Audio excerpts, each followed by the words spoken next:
Last session में हमने बात की थी सिंगल कॉलम कैश बुक की, जिसमें कि हमने डिस्कस किया था कि सिंगल कॉलम कैश बुक में हम सिर्फ और सिर्फ कैश की एंट्रीज डालते हैं। आज हम बात करेंगे डबल कॉलम कैश बुक की। डबल कॉलम कैश बुक में क्या होता है, कैश के साथ साथ हम बैंक की एंट्रीज भी इसमें डालते हैं।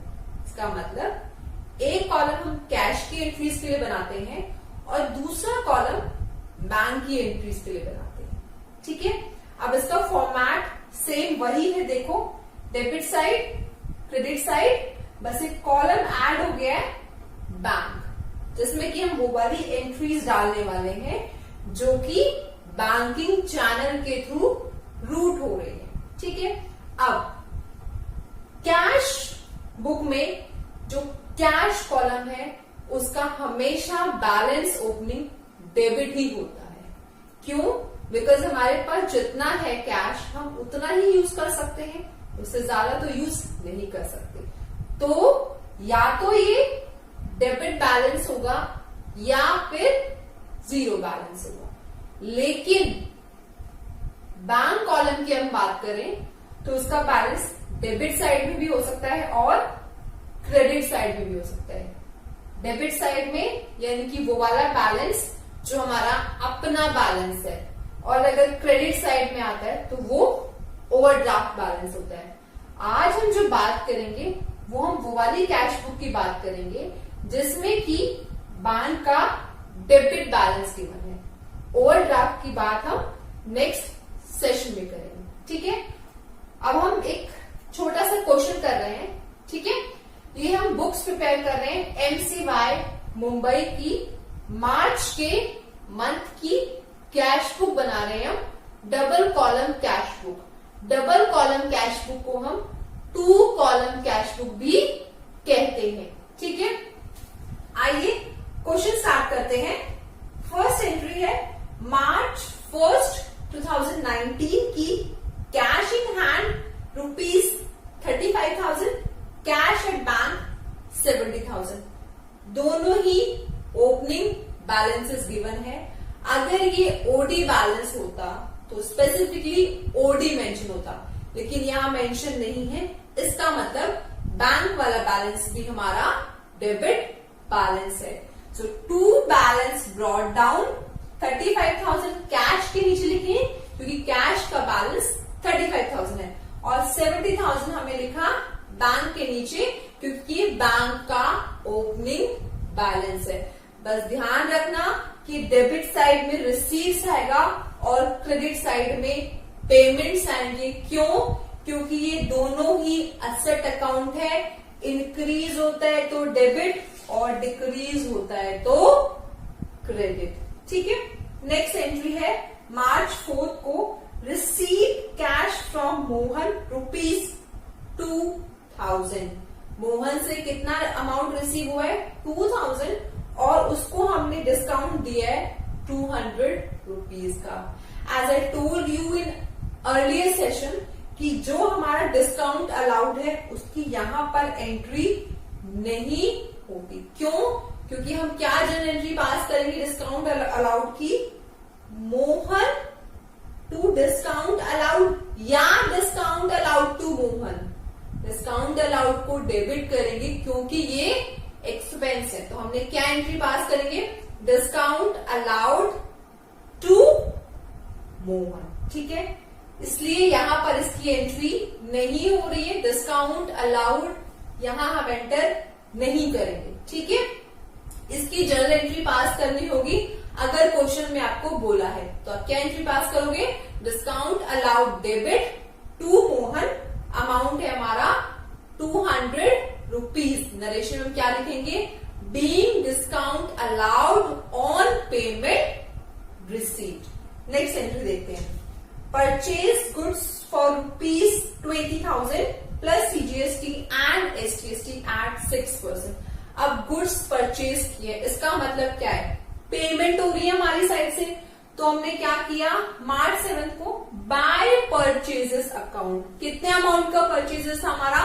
20,000 का। अब इस पे एक्स्ट्रा हमने क्या चार्ज किया है? CGST and SGST। तो ये भी हमें साथ में पे करना है और ये भी हम कैश में पे कर रहे हैं, ठीक है। तो हमने क्या किया, बाय इनपुट सीजीएसटी अकाउंट, इसका निकालेंगे 6%, तो 1200 निकल के आएगा। By input HDST account 1200। यहां तक चीजें क्लियर है। नेक्स्ट एंट्री देखते हैं। मार्च 12 को डिपॉजिटेड इन बैंक ₹1000, बैंक में 1000 रुपीज डिपॉजिट किया है। देखो जब कैश और बैंक ये दोनों ही इन्वॉल्व होते हैं तो वो कॉन्ट्रा एंट्रीज होती है। क्यों? रीजन ये है कि जब हम कैश बुक बनाते हैं तो अलग से हम कैश का लेजर प्रिपेयर नहीं करते। तो देखो ना तो हम कैश का लेजर प्रिपेयर करने वाले हैं, ना ही बैंक का लेजर प्रिपेयर करें, यानी कि वो दोनों एंट्रीज कैश बुक में आ जाएगी, एक डेबिट साइड और दूसरी क्रेडिट साइड। तो इन एंट्रीज को हम क्या बोलते हैं, कॉन्ट्रा एंट्रीज। अब ये जो कैश डिपॉजिट और कैश विड्रॉल की एंट्रीज होती है ये थोड़ा सा कंफ्यूजन क्रिएट कर देती है, बट बहुत ध्यान से देखो, इसके बाद कंफ्यूजन नहीं होगा। देखो कैश हमने क्या किया है, डिपॉजिट किया है बैंक में, यानी कि मेरे पास से क्या है, कैश डिक्रीज हो रहा है और दूसरी साइड बैंक में इंक्रीज हो रहा है, यानी कि जमा कहां हो रहा है, बैंक में जमा हो रहा है। बैंक में जमा हो रहा है यानी कि बैंक कॉलम में डिपॉजिट हो रहा है। यही हो रहा है ना, मेरे बैंक का बैलेंस इंक्रीज हो रहा है, यानी कि मेरे बैंक में डिपॉजिट हो रहा है, ठीक है। सो हमने क्या एंट्री की, टू कैश अकाउंट, बैंक में कहां से कैश हम डिपॉजिट करेंगे, to cash account ledger folio में कॉन्ट्रा और यहां पे 1000, ठीक है। अब इस साइड मेरा कैश का बैलेंस डिक्रीज हो रहा है, तो क्या मतलब है कि मेरी कैश कॉलम में क्रेडिट साइड में मुझे ये एंट्री दिखानी, कैसे, by bank account Contra entry 1000 rupees. बस यही फोकस करना है कि कहां डिक्रीज हो रहा है, कहां इंक्रीज हो रहा है। जहां डिक्रीज हो रहा है उसके कॉलम में दिखाना है और जहां इंक्रीज हो रहा है उसके कॉलम में दिखाना है। अगर आप ये मेथड फॉलो करोगे तो जो कैश और बैंक की कॉन्ट्रा एंट्रीज है उसमें आई एश्योर यू आपको कोई भी कंफ्यूजन नहीं होगा। नेक्स्ट एंट्री देखते हैं। मार्च 15 को रिसीव पीडीसी फ्रॉम राघव ₹3000। अब एक पीडीसी रिसीव हुआ है 3000। पीडीसी का मतलब क्या होता है, पोस्ट डेटेड चेक, यानी कि वो वाला चेक जिसपे कोई फ्यूचर की डेट डली है। तो वो चेक मैं जिस दिन मिला है उस दिन डिपॉजिट नहीं कर सकती, डिपॉजिट करूंगी तो वो रिटर्न हो जाएगा। अब जिस दिन उसकी डेट होगी मैं उसी दिन उसे डिपॉजिट करूंगी। तो ऐसे केसेस में क्या होता है कि जब हमें चेक रिसीव हो गया बट डिपॉजिट हम बाद में करें, तो उस केस में हम क्या जब एंट्री पास करते थे, हम एंट्री पास करते थे cheques in hand account debit to, जहां से भी हमें चेक आ रहा है उसका नाम डाल देते, ठीक है। यानी कि ये वाली एंट्री हमें कैश बुक में नहीं डालनी। क्यों? बिकॉज क्या एंट्री हुई है, cheques in hand account debit to Raghav, इसकी एंट्री कैश बुक में नहीं होगी। नेक्स्ट एंट्री देखते हैं। Check receive from Raghav deposit in the bank on March 17 मार्च को अब हमने वो चेक डिपॉजिट कर दिया। अब हमने जो एंट्री पास की थी वो ध्यान से देखो, हमने क्या पास की थी, cheques in hand account debit to Raghav, यानी कि राघव से वो हमारा चेक्स इन हैंड हो गया। यानी कि कैश बुक में मेरा कौन सा वाला बैलेंस इंक्रीज होगा, अब बैंक वाला बैलेंस इंक्रीज होगा। मैं क्या एंट्री करूंगी, to cheques in hand account ₹3000। अब यहाँ एक और कंफ्यूजन क्रिएट होता है कि मैंने यहाँ राघव वर्ड क्यों नहीं लिखा। राघव इसलिए नहीं लिखा कि जब वहां से पेमेंट आई तो हमने राघव का अकाउंट क्या किया, नलिफाई कर दिया कि वहां से पेमेंट आ गई। अब नया अकाउंट कौन सा क्रिएट हुआ जिसमें वो बैलेंस है, वो चेक्स इन हैंड है। आई होप ये समझ आ गया होगा, ठीक है। अब अगर ये केस हम इस तरीके से नहीं कि सेम डे ही चेक आया है और सेम डे हमने बैंक में डिपॉजिट कर दिया, तो हम क्या एंट्री पास करते, जनरल एंट्री पास करते, जनरल एंट्री पास करते bank account debit to Raghav, same day deposit हो गया, तब मैं यहाँ लिखती टू राघव। बट अभी यहाँ सेम डे डिपॉजिट नहीं हुआ, तो जिस दिन हम डिपॉजिट करते हैं उस दिन हम क्या करते हैं, to cheques in hand account और ये बैंक के सामने दिखा देते हैं, ठीक है। नेक्स्ट एंट्री देते हैं। Bank charge commission ₹4000 plus CGST SGST 6% each. 19 मार्च को बैंक ने कमीशन चार्ज किया, इसका मतलब बैंक वाला बैलेंस डिक्रीज हो गया, ठीक है। सो और 19 मार्च बाय कमीशन अकाउंट बैंक के नीचे दिखाया 4000, ठीक है। अब ये ध्यान रखना कौन सा अमाउंट कैश के नीचे आ रहा है और कौन सा अमाउंट बैंक के नीचे आ रहा है, ठीक है। So by commission account 4000, by input CGST account SGST account कितना होगा 4000 का 6% 240, वो हमने यहाँ पे शो किया, ठीक है। अब नेक्स्ट एंट्री देखते हैं, cash receive from sale of shares 15,000 March 24 को, ठीक है।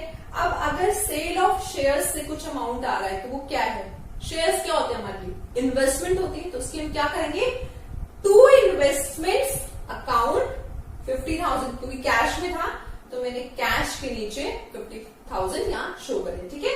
So to investments account 50,000। Next entry देखते हैं, receive a cheque from Sakshi for sale of goods, sale value ₹15,000 and IGST at 10%। अब हमने कुछ गुड्स बेचे हैं साक्षी को, उसके लिए हमें इमीडिएटली क्या हो गया, चेक रिसीव हो गया, यानी कि हमारी कौन सी वाली सेल्स है, कैश सेल्स है, बट अमाउंट जो हमें मिला है वो चेक के थ्रू, यानी कि सेम डेट हमें मिल गया है चेक, ठीक है।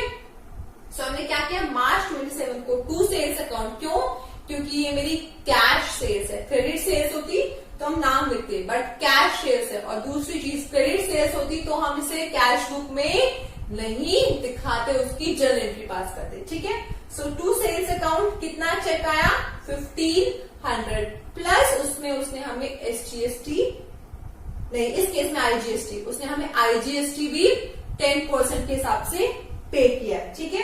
सो टू आउटपुट आईजीएसटी निकाला, कितना हुआ 15,000 प्लस 1500, ये हमारी सेल्स की एंट्री होगी, ठीक है। अब इस क्वेश्चन में बच्चों को कंफ्यूजन हो जाता है कि ये 1500 ये कैसे आया, देखो उसमें कहीं पर भी नहीं लिखा हमारे क्वेश्चन में कि चेक का अमाउंट 15,000 था, उसमें लिखा था कि receive a cheque from Sakshi for sale of goods, receive a cheque, cheque का अमाउंट स्पेसिफाई नहीं किया, उसके आगे sale value ₹15,000 plus IGST at 10%, ठीक है। क्वेश्चन की लैंग्वेज को बहुत ध्यान से पढ़ना है, क्योंकि कई बार क्या होता है, अगर हम लैंग्वेज को ध्यान से नहीं पढ़ते तो कुछ ना कुछ गलती उसमें कर देते हैं, ठीक है। लास्ट है मार्च 30 की एंट्री, gave cheque for cash purchases, cash purchases के लिए हमने चेक दे दिया, including CGST and SGST 6% each 22,400, यानी कि इसमें हमें टोटल अमाउंट बता दिया है 22,400 हमने कैश पे किया है, नहीं चेक पे किया है, ठीक है। क्या पे किया हमने, चेक पे किया है, जिसमें कि हमारा सीजीएसटी आईजीएसटी टोटल है और अमाउंट दे दिया 22,400, यानी कि अब मुझे इसमें क्या करना पड़ेगा, परचेजेस का अमाउंट अलग से निकालना पड़ेगा, सिंपल मैथमेटिकल फॉर्मूला इसमें हमें लगाना है, कितना अमाउंट है 22,400, ठीक है। इसमें हम क्या करेंगे, इनटू 100 डिवाइडेड बाय, आप इसको इस तरीके से भी कर सकते हो कि दोनों को अलग अलग निकालो या कंसोलिडेट निकाल के हाफ कर दो, क्योंकि 6% दोनों इक्वल है, यानी कि 12%, तो 100 प्लस 12 कितना हो जाएगा 112, ठीक है। सो 22,400 इंटू 100 डिवाइडेड बाय 112, आप इसको सॉल्व करोगे तो निकल के आ जाएगा 1208, ठीक है। इतना समझ आया कि नहीं समझ आया, ठीक है। तो हमारा क्या निकल कर आ गया, वहां पे 1200 ईच निकल के आ गया, ठीक है। अब हमारी ये एंट्रीज कंप्लीट हो गई है, हमने क्या किया, पहले डेबिट साइड का टोटल मारा, कैश का आया 87,000, बैंक का आया 90,500, ठीक है। फिर इसका टोटल निकाला, बैलेंसिंग हमारी कहाँ हो रही है, अभी क्रेडिट साइड में हो रही है, क्योंकि हमारा डेबिट साइड ज्यादा है, इसका मतलब रिसीव्स ज्यादा है, और कैश में हमेशा रिसीव्स ही ज्यादा होंगी, या ये दोनों इक्वल होंगे, ठीक है। बैंक में ओडी हो सकता है, ठीक है। सो हमने दोनों का बैलेंसिंग किया, कैश का बैलेंस हमारा निकल के आया 63,600, बैंक का निकल के आया 63,620, ठीक है। On 31 March balance carry down. अब ऑन 1 अप्रैल ये बैलेंस ड्रॉ डाउन भी हमें लिखना है, April 1st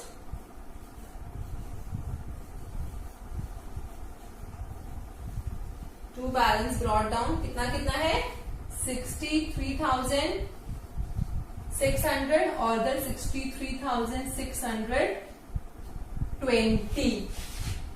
ये बैलेंस ब्रॉट डाउन लिखना नहीं भूलना है, बिकॉज अगर आप ये छोड़ दोगे तो आपके मार्क्स कट जाएंगे। ठीक है, आई होप आपको आज ये 2 column cash book with debit balance भी समझ आ गया है।